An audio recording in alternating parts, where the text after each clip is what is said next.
One day I'm gonna be everything I wanna be. I don't let it get the most of me. One day I'm gonna be free. I wanna be everything I'm gonna be. My future right in front of me. One day I'm gonna be free. I wanna be free. Then let me be free. From the depths of darkness, a voice emerges. A host with a fire burning in his soul. With a heart, steel, and a spirit unbroken. He rides on to wheels, ready to claim his throne. Amidst the chaos and the thunderous roar, insane wheels rise as a force to be reckoned with. Fueled by the power that only metal can bestow. He takes his step, refusing to submit. Insane wheels hear his battle cry. Metal and mayhem will never die. Rituals report he paves his way. More legend in the making, day by day.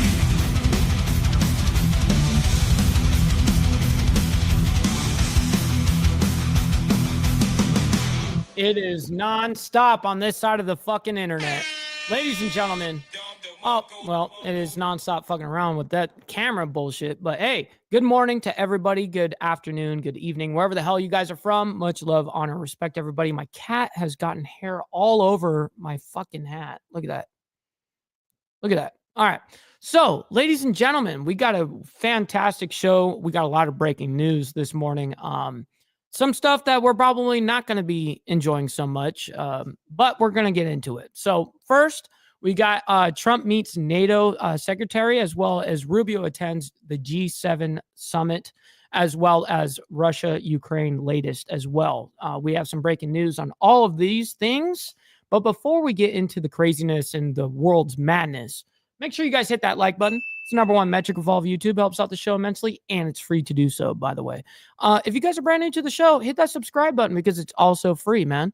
Little side note, follow my Instagram right here at BallValveTV, where I post everything behind the scenes of not only my lifestyle, but as well as the show and Millennial Food Time, man. So make sure you guys do that. Also, Naomi, she is linking the Discord in the chat, periodically.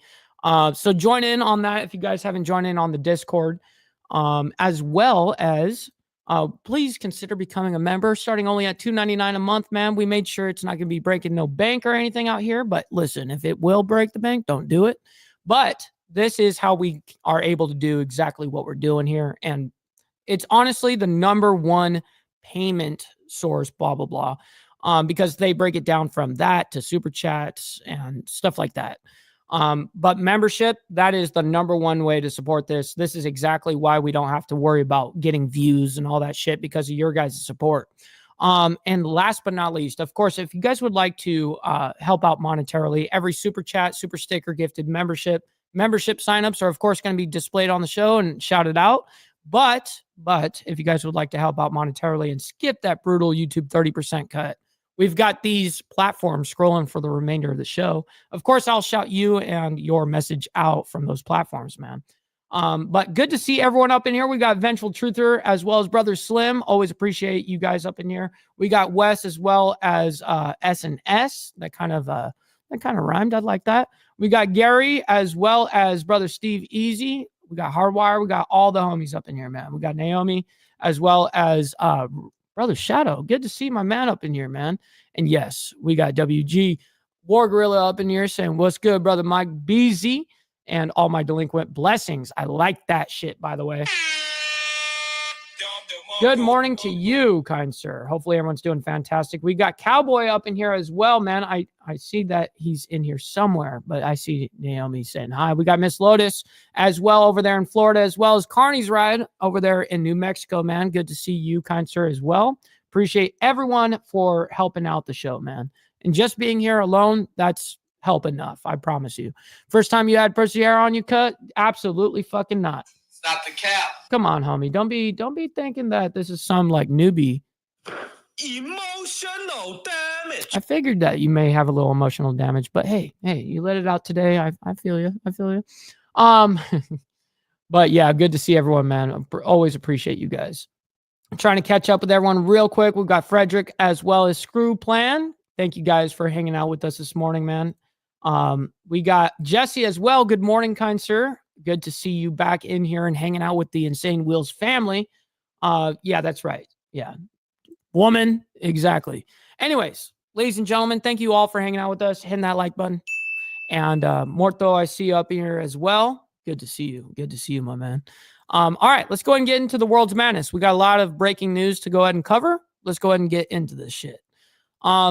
So let's go ahead and just start off with the very first breaking news this morning. Let's figure out Thursday morning or Friday Eve, as I like to call it, March 13th. I'm Jeanne Francine here for the next few hours to give you all of your breaking news alerts, top stories, and of course, your live events of the day. True. As we come on the air this Thursday morning, we are live and we want to share with you the latest in the economic realm and political landscape. I want you to take a good look at your screen as we are following breaking news this morning.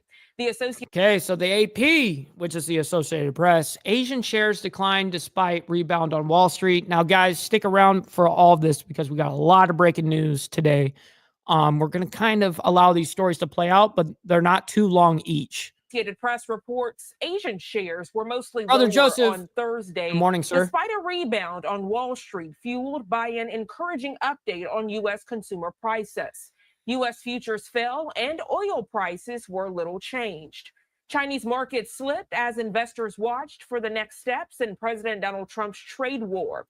Hong Kong's Hang Seng Index shed now at 23. I don't even know what that business is. 1,426, while the Shanghai Composite Index lost 0.4%. Tokyo's Nikkei 225 gained 0.5%. On Wednesday, the S&P 500 gained 0.5% after skidding between an early gain of 1.3% and a later loss. The unsettled trading came a day after the index briefly fell more than 10% below its all-time high set last month. The Dow Jones Industrial Average also pinballed sharply before ending with a loss of 0.2%. The NASDAQ Composite climbed 1.2%. Oh, math is not mathing. Ladies and gentlemen, little tiny halt to the show. Make sure you guys hit that like button. You guys don't have to like that the stock market's gone fucking crazy, but you guys can like my takes and you guys can, help out the homie over here. Yes, it is very much appreciated, by the way. And by the way, we got Allegedly up in here. Good to see you as well. Hopefully you're having a fantastic morning as we all are. And by the way, I got some really good rest last night, so I feel really good. I love feeling well rested. It's not really a thing that I get too often.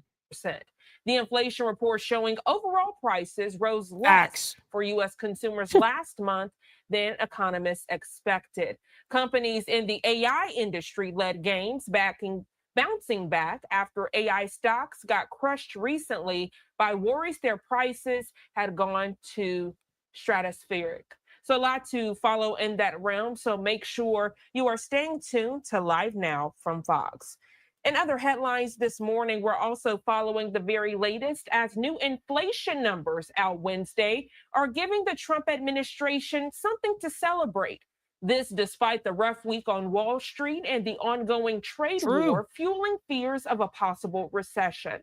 Fox News senior national correspondent Kevin Corke is in Washington this morning with the latest. U.S. stocks rising Wednesday after an encouraging inflation update showing prices last month went up less for U.S. consumers than economists expected. What we saw today, it's actually like 2-point-something%. I can't remember over expected. Was a beautiful number. Morning, AU. Great news. Good morning for the American people with respect to core inflation. The positive sign in the market coming as the global trade war continues to heat up. Canada's foreign minister saying Ottawa will respond. And we got some Canadian news coming up here very, very soon. I mean, we're right here. We're kind of transitioning right here into another breaking headline. Ongoing trade war fuels fears of possible recession.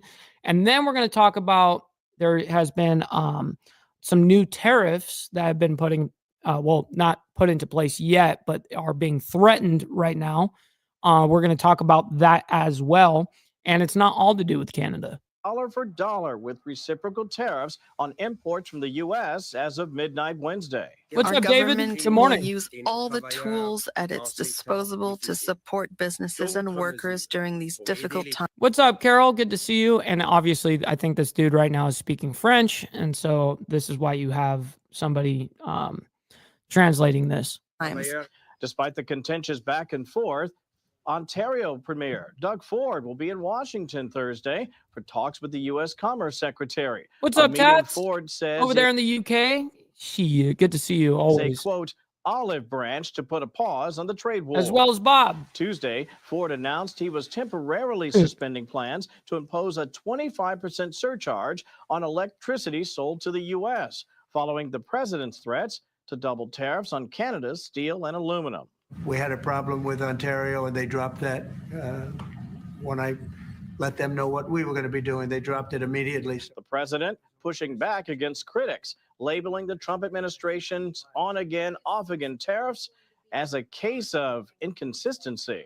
Yes, and it is creating a volatile market, to be real. The economy is not going to be taking well to, tariffs on, tariffs off, tariffs on. It's very easy to have the stock market freak the fuck out, because the stock market, believe it or not, it likes stability.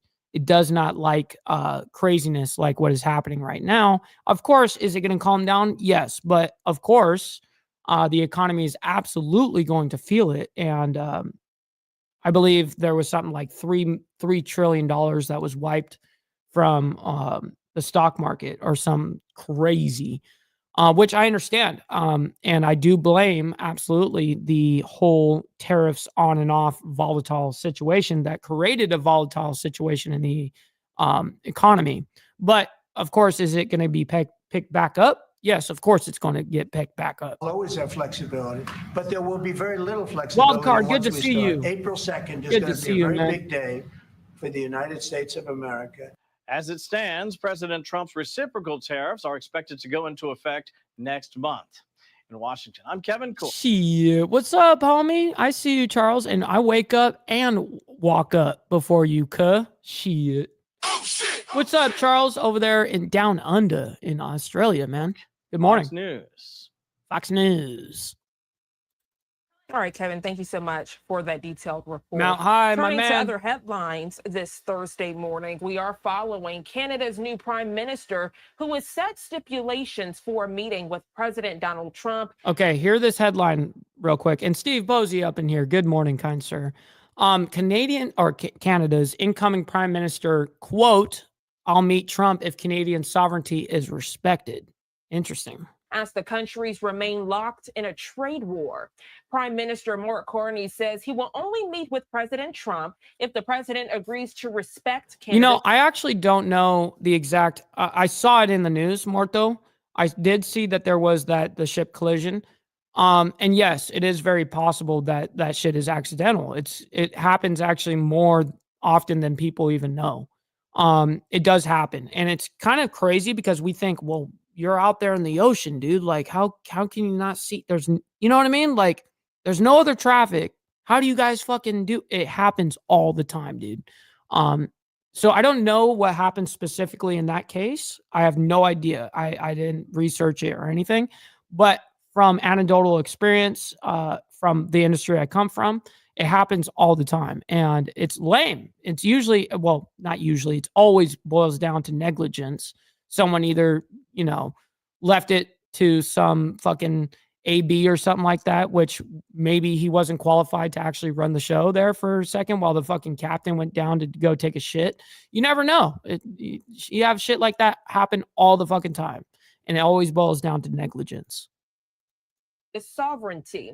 The potential meeting comes after Trump put 25% tariffs on all steel and aluminum imports. He put that into effect Wednesday, while also calling to make America's northern neighbor the 51st state. Carney says he's ready to talk about a more comprehensive approach for trade between the countries as long as his stipulation is met by Mr. Trump. And speaking of Canada this morning, take a look at your screen as we change the video. This coming in this Thursday morning from Fox News, we're learning. So another break. So we've had 4 breaking news stories back to back to back to back to back. Okay, so now U.S. to start enforcing visitor registration law for Canadians. Now, I thought this was already kind of a thing.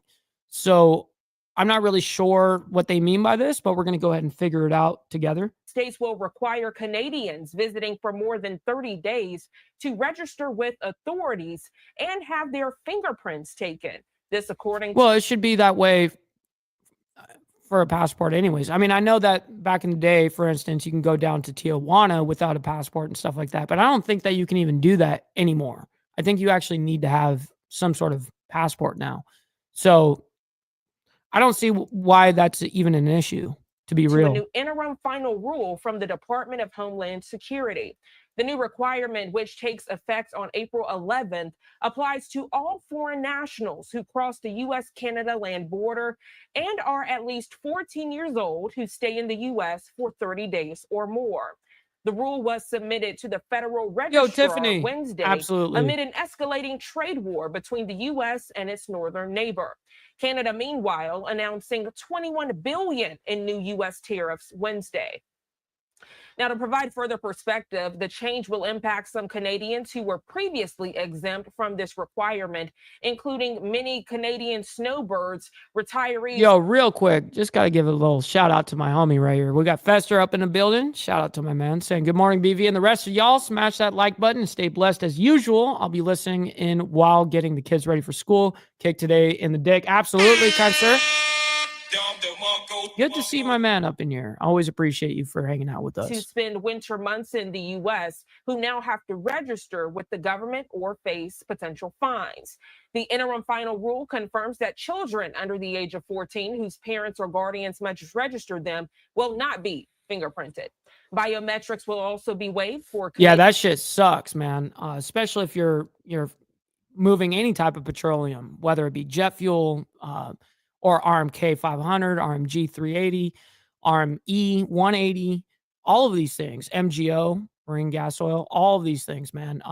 That's terrible, especially if there's petroleum involved. Not only because of the money amount, but environment-wise, it's a huge, huge fucking ordeal.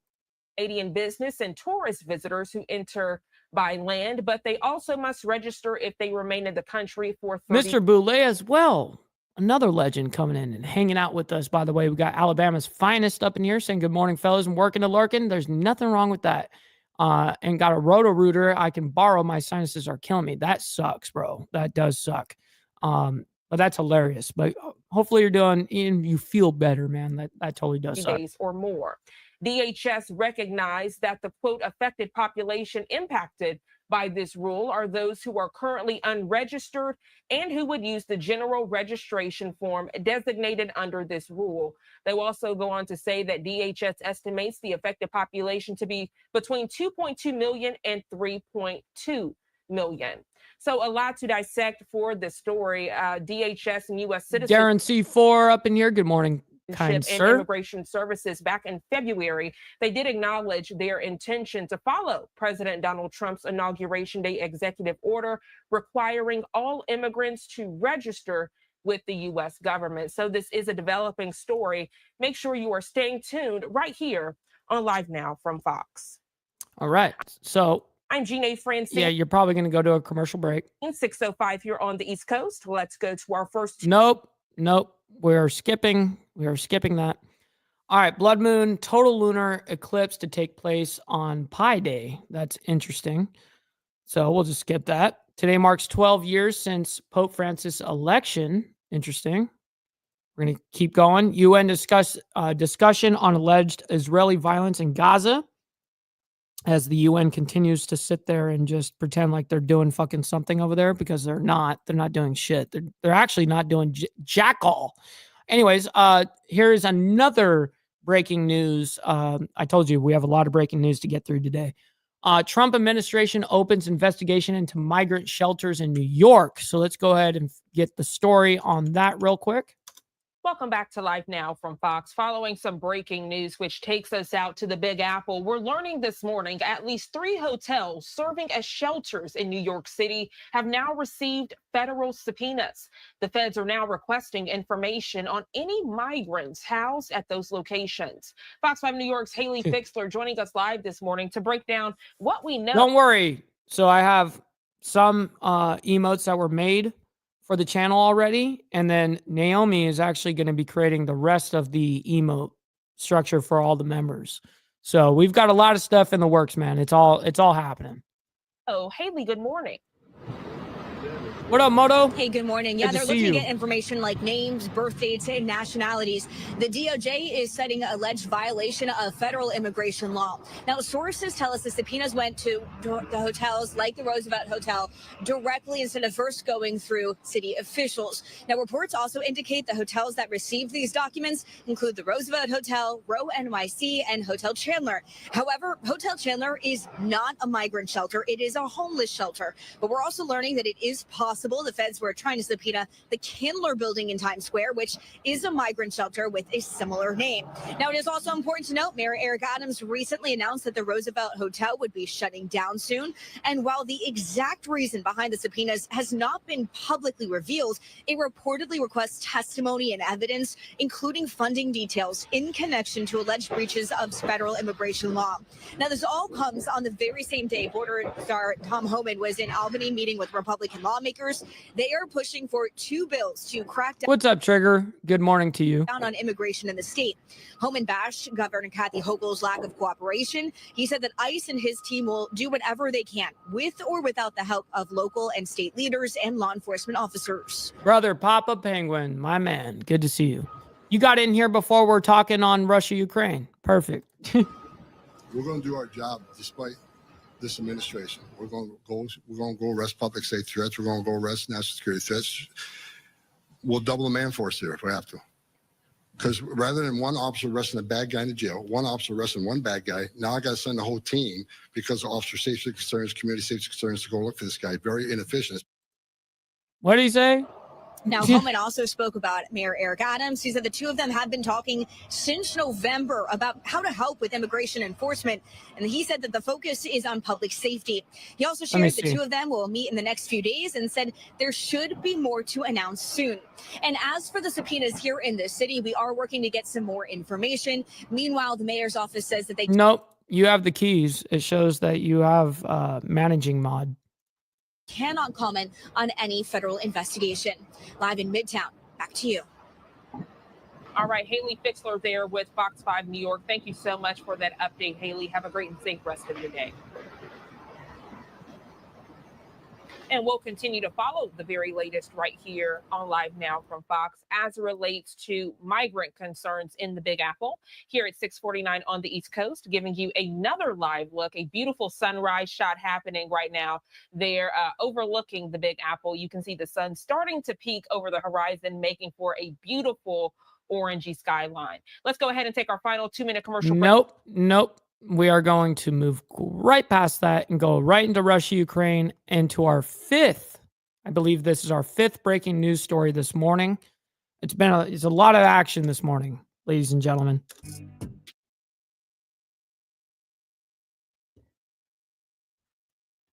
6:52 here on the East Coast. Welcome back to Live Now from Fox, and good morning to you if you're just now tuning in. I'm Jeanne Francine. As we are approaching our 7 o'clock hour here on the East Coast, we are following some breaking news. I want you to take a good look at your screen just in from the Associated Press. They report Russian forces have driven the Ukrainian... Yep, it did happen from Steve, by the way. Army out of the biggest town in Russia's Kursk border region. Officials claiming that this... Okay, so real quick, I'm going to read you guys what the actual breaking headline is. Russia retakes control of biggest town controlled by Ukraine. Thursday as U.S. officials sought the Kremlin's response to a proposed 30-day ceasefire in the 3-year war that Ukraine has endorsed. The Russian Defense Ministry's claim that it recaptured the town of Sudza hours after President Vladimir Putin visited his commanders in Kursk and wore military fatigues. It cannot be independently verified. Ukrainian officials made no immediate comment. The renewed Russian military push and Putin's high-profile visit to his troops came as U.S. President Donald Trump presses for a diplomatic end to the war. The U.S. on Tuesday lifted its March 3rd suspension of military aid for Kyiv after senior U.S. and Ukrainian officials made progress on how to stop the fighting in talks held in Saudi Arabia. Trump saying on Wednesday, quote, "It's up to Russia now," as his administration presses Moscow to agree to the ceasefire. A Kremlin spokesman saying on this Thursday that U.S. negotiators were on their way to Russia, but he would not comment on Moscow's view on the ceasefire proposal. Senior U.S. officials say they hope to see Russia stop attacks on Ukraine within the next few days. Now, to yeah, he's probably living in his fucking house here in the United States, Charles. give you further context, White House Press Secretary Caroline Leavitt told Fox News that National Security Advisor Mike Waltz spoke Wednesday with his Russian counterpart. She also confirmed that Trump's special envoy will head to Moscow for talks with Russian officials, possibly even with Russian President Vladimir Putin. By signaling its openness to a ceasefire, Ukraine has presented the Kremlin with a difficult challenge at a time when the Russian military has the upper hand in the war. Whether to accept a truce and abandon hope. But they do not have the upper hand on finances right now. I can promise you that. But hey, little halt to the show real quick. Again, you guys don't have to like what's happening right now in the world, but you guys can like the video and like it for my takes and what I contribute to this. So it helps me, man. Listen, not asking you guys to send in money. I'm not asking you guys to do that. I'm asking you guys just to hit that like button. Look at this freaking cat hair on me. Still. All right, back to this. Hopes of making new gains or to reject the offer and risk derailing a cautious reapproachment with Washington. So again, this breaking news just coming into I our got live you. now I from got Fox you. Studio. Russia saying it's retaken Kursk's biggest town from Ukraine as the U.S. awaits the Putin response for a ceasefire. We'll continue to follow this breaking news right here on Live Now from Fox. Getting back to a live event, it takes us out to Geneva, Switzerland, as we continue to listen in to this United Nations discussion on alleged Israeli violence in Gaza. Who gives a fuck? These UN dudes, I swear to God, UN, NATO, EU, all of the garbage organizations out there, they're so fucking biased and skewed. It'd be one thing if they were actually fair. They were actually fair about it. Like, all right, like I'd actually kind of like listen in a little bit, but you guys are so fucking beyond biased. It's unreal. Anyways, British Prime Minister Starmer speaks on government reform, which good thing I don't give a fuck about the British Prime Minister. We're going to go ahead and skip right through that bitch.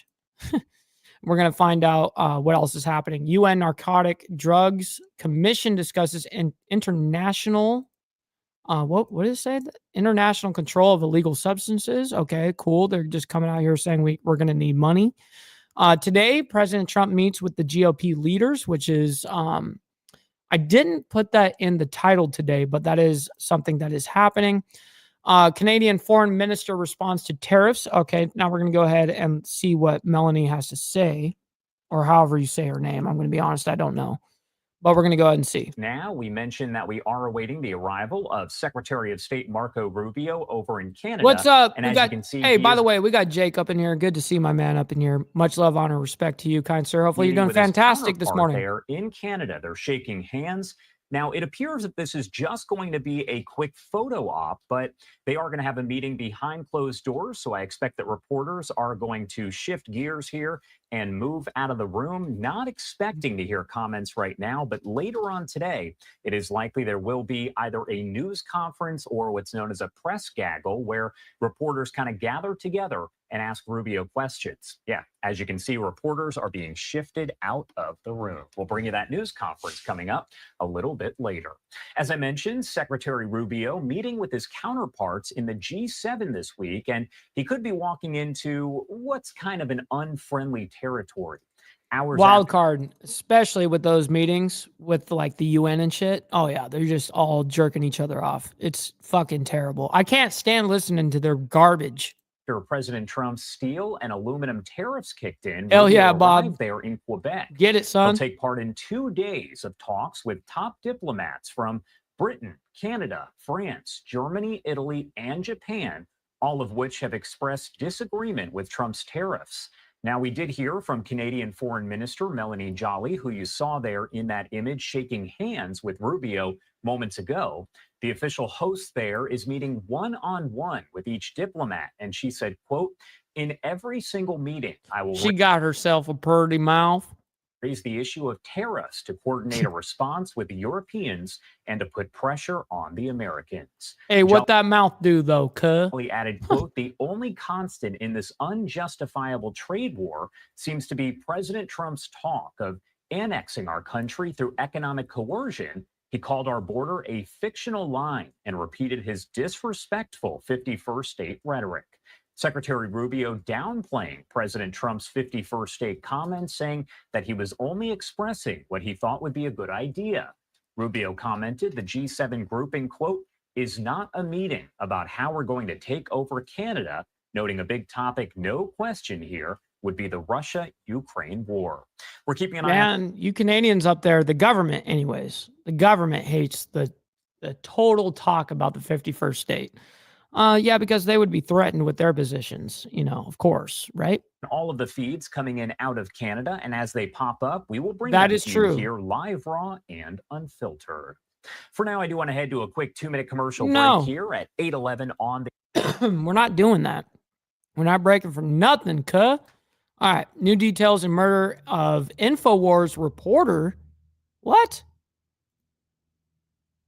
Okay. We're going to keep on moving. Iran's president responds to Trump's threats, and I did actually listen to a little bit of what's going on with Iran as of yesterday. But anyways, the Iran's president responded and said, quote, "It is unacceptable for us that the," quote, you know, in parentheses, whatever, "the U.S. gives orders and makes threats. I won't even negotiate with you. Do whatever the hell you want." Shit. Oh shit! Oh shit! Whatever the hell you want.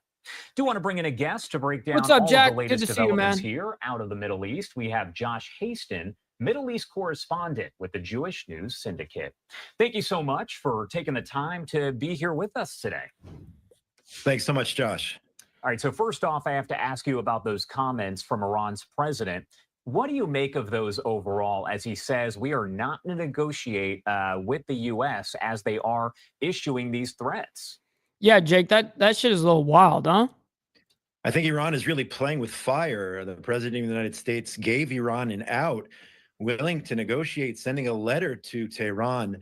And it looks like they're ignoring that letter, rejecting that letter. Now, this guy is actually really, really, really smart. This guy is really, now, and I'm not being biased here because, yes, he is obviously going to be a little biased on his side of the equation, right? The Jewish News Syndicate, that's where he's from. But the dude actually has a lot of knowledge, and I really respect what he has to say about the Middle East, even though he comes from or is, you know, part of the Jewish News Syndicate. The truth is he does a very good job. And last week, as you mentioned, the president stating that he is not ruling out a U.S. strike on Iran. We'll have to see what Israel's role will be in that strike. Perhaps it'll be a dual strike against the Iranians. But the fact of the matter is, the United States, Israel, we cannot allow Iran to go nuclear. That's the bottom line here. So the Iranians... Correct. That is correct. And if you really want to know why JFK even got fucking actually, you know, unalived, whatever, it was actually over the Iranian nuclear program. Well, them trying and attempting and blah, blah, blah. And then JFK actually wanting to expose it a little bit. That was actually one of the main reasons. If you actually dive into it, the mainstream media is never going to tell you that shit, but I'll tell you that shit. Oh shit! are certainly poking the bear, if you What's will, up, Dirty? by making those comments Good morning to the president of the United States. And regardless of what you think of the president, he says what he means and means what he says. So I think it's a big mistake on the part of the Iranians to say they're going to ignore the president actually giving them an out, saying we'll negotiate with you. And I think we would expect that military action is the next step. Hit that like. That's right, As what we VT. heard from Thank you, U.S. sir. envoy Adam Bowler, he said that his direct talks with Hamas were a quote-unquote one-off situation. But is there something, and I do want to get your thoughts on this as an expert here, is there something that the U.S. can do in those talks that maybe Israel can't do to release the hostages? Well, certainly the United States is the superpower of the world, and we saw how influential the U.S. was with envoy Steve Witkoff in helping in the last series of negotiations to get those hostages released. That being said, the president has also stated, in lieu of those direct talks with Hamas. Hey, man, Jesse, always appreciate you hanging out with us, by the way. You know, don't even worry about it. We'll see you on the next one, my man. That if they don't release the hostages now and they don't leave Gaza, they will die. All hell will break out in the Middle East. So again, Hamas, I guess perhaps similar to Iran at this point, essentially ignoring the United States. But the U.S., again, Hamas doesn't like the United States. They don't. You're not even fucking kidding about that, Emerald, and hence why we have the Iranian regime now. You know, they hated it back then. You know, and now dude's been in power since like 80. I can't remember what year. It's like 81, 82 or something crazy. Anyways, back to this. Israel, they don't like the U.S., but they certainly respect strength. And the president is talking in What's their up, Are We terms. Not, man? Good So morning. He's absolutely doing the right thing in terms of bringing the fight to them, explaining to them exactly what's going to be if they do not relinquish their positions of power in Gaza and leave. The next option on the table, similar to Iran, is, as the president said, to die. So Hamas definitely has big decisions to make in the days and weeks ahead, even on the sidelines as we're headed towards other negotiations right now in Qatar. When we talk about those negotiations overall, as of what's been discussed here, does it appear that we are looking at the possibility of an extension of phase one? Could we move into phase two? Is all of that kind of unclear at this point? It's unclear right now, but as I said, Steve Witkoff is on the ground in Qatar with Israeli officials, representatives from Egypt. We'll have to see how it plays out. But the main point here is that Hamas doesn't want an extension of phase one. They want to go into phase two, which actually isn't an agreed upon phase at this point. Hamas didn't live up to its obligations. They haven't released the hostages. What they're trying to do, Hamas, they are trying to stay afloat. They want to maintain control of Gaza the day after the war. And Israel has said absolutely not. Number one, the hostages have to be released. And number two, Hamas can no longer be a threat to the state of Israel the day after the war. So as long as those two conditions are on the table, I would think that Israel would go towards continuing phase one at this point, and certainly not advancing to phase two, which Hamas really wants because their goal is to stay in power. That's what they're trying to do here. President Trump pushing for a It's ceasefire. very hard. It's very hard to find that, Steve. It's extremely hard to find unbiased because everyone's going to be biased to a certain extent, right? And so, yeah, it is very hard to find people that are going to try to be as unbiased in situations, even if it benefits them or doesn't benefit them. Now, I'm going to show you guys something real quick. I'm going to show you guys, and I've brought this up a couple of times on the show before to go ahead and try to explain it a little bit. This is not the best representation picture that I want here. Okay, so I'll bring this up, and then I'll also bring up axis of resistance map. Okay, let me go ahead and bring this up for you guys. Popping this up, and then I'm going to show it to you. 1 second. Okay. So let me go ahead and share my screen here. I can kind of explain this a little bit, to the best of my ability here. Okay. So you guys can see this now. All right. So we have a couple of interesting things here. If you guys, I know a lot of you guys already know what the axis of resistance is, but there are some people out here that do not know what it is. It basically is a force in the Middle East that is against Israel. And it's really actually kind of fucking hardcore because they're fighting like 8 different war fronts at the same time. Anyways, you have, of course, let me go ahead and zoom in here. You've got Israel down here, and you've got the Gaza Strip in here, right? So the Gaza Strip was, obviously Hamas kind of, own that area, whatever. So even inside their own country, they have basically terrorists against them. The axis of resistance, Hamas is listed as you guys can see, Gaza, Hamas, and Islamic Jihad or whatever. Then you got Iraq. We all know, all this shit, by the way, is an Iranian proxy. So all of these motherfuckers are basically all proxies for Iran. And then you got the Houthis down here in Yemen, blah, blah, blah.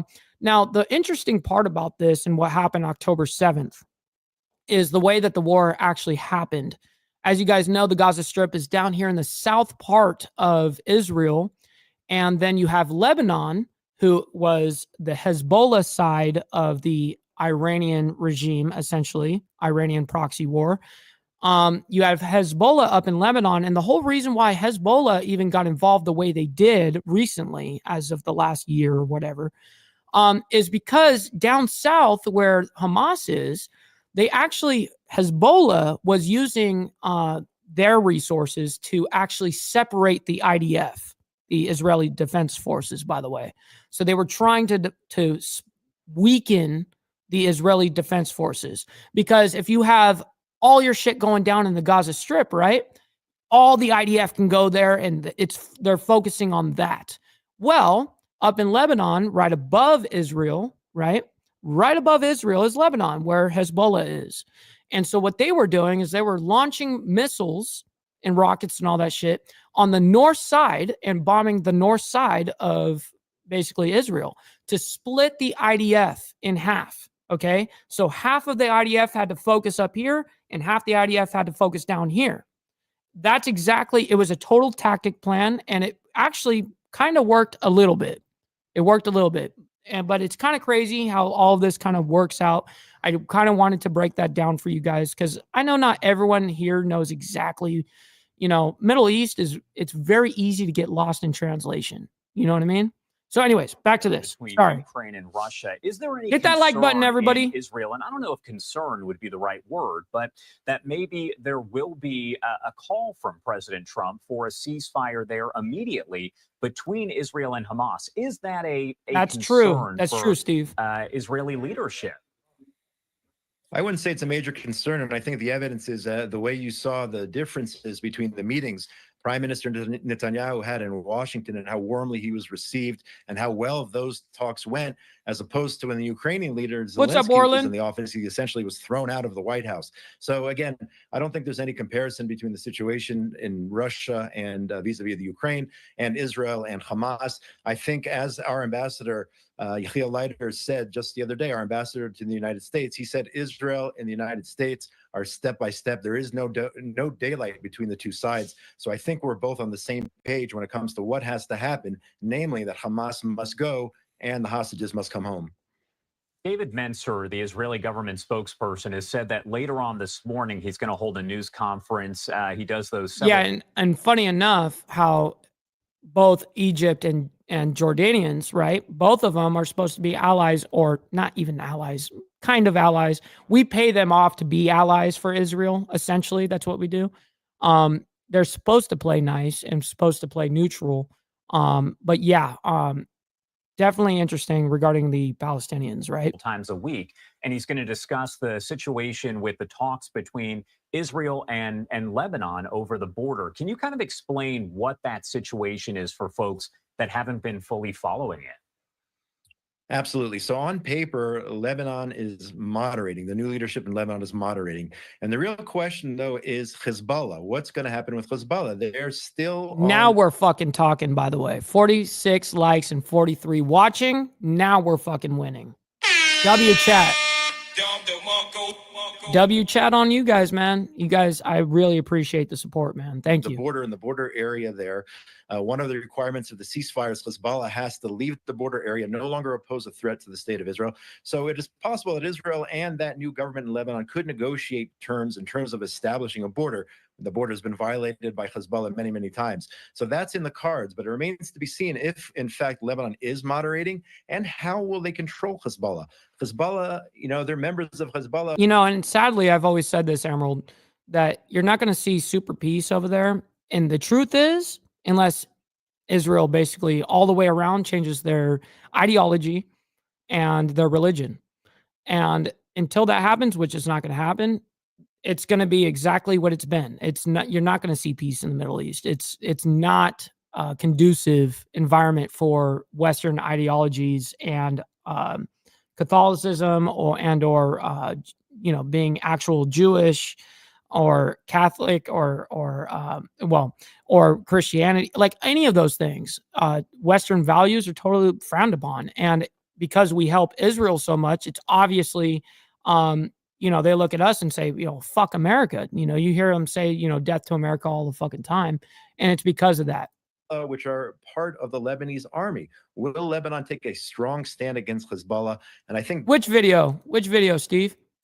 That really will reflect how these talks go between Israel and the new government. What's up, Fredo? Hezbollah Good morning. Is the major problem. They have to leave the border area. Israel still is maintaining positions in 5 different areas along the border. And Israel says it's willing to pull back, but Hezbollah must be reined in. All right. Josh Haston over at the Jewish News Syndicate. Thank you so much, as always, for being here with us. Anything else you want to add before I let you go? Yeah, just one last piece of breaking news. Last night, Arab terrorists opened fire on an Israeli vehicle that's in Judea and Samaria. An 18-year-old was moderately wounded, an 18-year-old Israeli. So people have to understand that Hamas still is very popular in Judea and Samaria, in those areas under Palestinian Authority control. It very, very much is. So we can't turn our heads for a second. We have to realize that even though Gaza is all the way down there and Judea and Samaria is all the way up here, that doesn't mean that Hamas is going to stop in any capacity. Oh, even if there is that video, the dismount video. I got you. I'm not exploiting my woman out here. Shit. So-called ceasefire. Hamas is still trying to attack, and their other affiliates, other terrorist What's up, organizations 666? are still Good trying to to see attack my man. Jews. These people have hijacked. Yo, it's been a long time since I've seen you over there in the UK, man. Good to see you always. The holiday of Ramadan, the month of Ramadan is supposed to be a holiday of peace and reflection. And Hamas has said time and time again, they've incited these people to go out and try to attack Israelis wherever they are. So we have to pay attention to what Hamas is doing, not just in Gaza. All right. Josh Haston there at the Jewish News Syndicate. Thank you so much for being here with us today. All right. So now let's go ahead and move on into the rest of it. I don't care about House Democrats holding a fucking briefing, whatever. Here's breaking news, though. As I told you guys, a lot of breaking news today. I think we have 1 or 2 more breaking news stories, and then we're going to wrap it up. Welcome back here on Live Now from Fox, 8:51 on the East Coast and 5:51 on the West Coast. My name is Josh Breslow. Okay, here it is. President Trump threatens 200% tariff on European wine/spirits. I'm here for the next couple hours to bring you all of your top stories and live events from across the country and across the world. Do want to take you out to some breaking news that we are following with the help of the Associated Press and Reuters. U.S. President Donald Trump Be safe out there, brother VT. Be safe. Today that he would put a 200% wine tariff on all wines and other alcoholic products coming out of the European Union if the bloc. Couldn't be better, bro. I'm going to be honest. I'm probably living way better than I deserve, honestly. But I'm honored. I'm honored to be able to do what I'm doing right here, right now. Living an actual dream that I've had for like 18 years. You know what I mean? Remove its tariff on whiskey. The European Commission saying Wednesday that it would impose counter tariffs. What's up, Tiger? On 26 billion euros. That translated there is $28 billion worth of U.S. goods from next month, ramping up a global trade war in response to blanket U.S. tariffs on steel and aluminum. The EU executive saying, however, that it remained open to any kind of negotiations and considered higher tariffs in no one's interest. Trump raised the ante in a social media post on Thursday. Do you want to pop that up for you right here on your screen? And I'm going to read it in full. He says, the European Union, one of the most hostile and abusive taxing and tariffing authorities in the world. Which he's not wrong by this. The European Union, which absolutely garbage organization. There's a reason why the UK left the EU. Anyways, one of the most hostile and abusive taxing and tariffing authorities in the world, which was formed for the sole purpose of taking advantage of the United States, has put a nasty 50% tariff on whiskey. If this tariff is not removed immediately, the U.S. will shortly place a 200% tariff on all wines, champagnes, and alcoholic products coming out of France and other EU represented countries. This will be great for the wine and champagne businesses in the U.S. And it would be for us because truth is we have enough booze here in the United States. I'm going to be real. I don't know why we import any of it. I'm going to be honest. I really don't know. I don't drink anything that's imported like that. I drink American shit. Just because it's readily available. I don't have to fuck it. I can go right to the liquor store and grab it. Whatever. I never was into shit that was imported in. Like I'm going to have some French whiskey. No, I don't give a fuck. I'm going to drink some Makers. I'm going to drink some Jack. I'm going to drink some, whatever. Rockets for the national security space customer. Exactly, Steve. Fuck France. Conversation about commercial. All right, let's skip through this shit though. All right, let's go ahead and do our last breaking news for the day. Here we go. On the West Coast. My name is Josh Breslow, and I'm here to bring you all of your plane makes emergency landing in East Houston. Top stories and live events from across the country and across the world. Want to pop up this live image once again that is coming in from our Fox Houston team. Behind that train, you can see what is a small plane that made an emergency landing. I do want to go over the details of what we know so far, and that train should be moving out of the way here to give you a better view. But again, as it's kind of going, you can see that small plane in the grass. Houston fire officials You should have said lick her sore. investigating the small That's plane gross. after it had to make an emergency landing. And here is what we know. Officials got a call about the plane Tuesday night. It had landed safely on Fidelity Street near Yuma Street. Officials say 2 people were on board, but neither of them were injured, and the plane does remain intact.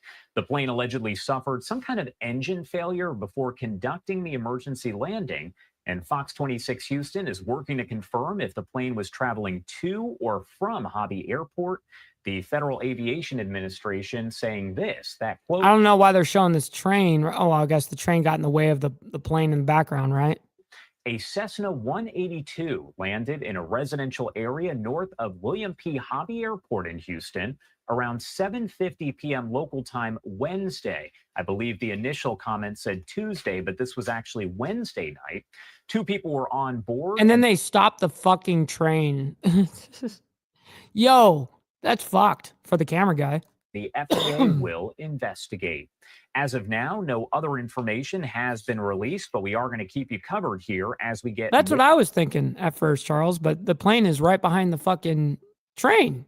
It's stuck behind it. They just bad timing, breaking news. More details, but looks like the train has stopped. Unfortunately, not getting a very good view of it right now, but that is a small Cessna plane in the distance there in the grass over in East Houston. As this investigation is underway for federal officials, we are trying to get more details and we'll bring those to you as we Hey, Everclear is awesome. do get them. In the meantime, it looks like we do have a live event that is kicking off. There are several of them that are getting underway, and I'm checking to see exactly which one this is. But let's pop up the audio, as I believe it could be a discussion over the FDA approval. Let's pop up the audio here and listen in. What's up, GEG? Good to see you, my man. And listen, fuck Congress. Fuck these guys right now. Let me make sure there's no other breaking. There is one breaking. White House, I guess the report from White House withdraws Trump pick for CDC. Okay. Let's see if there's any other breaking since we've been live here, because that's only fair. There is one breaking news story. Report Buttigieg, I don't know how to say that fucking name, will not seek U.S. Senate seat. Okay, that's cool. Didn't even care. More UN discussions on the Gaza war. Senate examines ambassador nominations. And I think that is for the rest of the day. Yep, it is for the rest of the day. Boom. So, ladies and gentlemen, we got through like 7 freaking breaking news stories within 54 minutes, man. So we consolidate down here, ladies and gentlemen. Listen, if you guys were, here and around and watching this on the replay or watching this live, all of that, man. I can't thank each and every single one of you guys enough for that. Listen, I can't do this without you guys, and I'm very, very grateful for your guys' support. You guys hitting that like button, you guys sending in, donations and stuff like that. This is exactly how we're able to do what we do, man. So I really can't thank each and every single one of you guys enough, and I really fucking mean that. So real quick, we're going to go ahead and find someone who's live, and we'll go ahead and send you guys on over.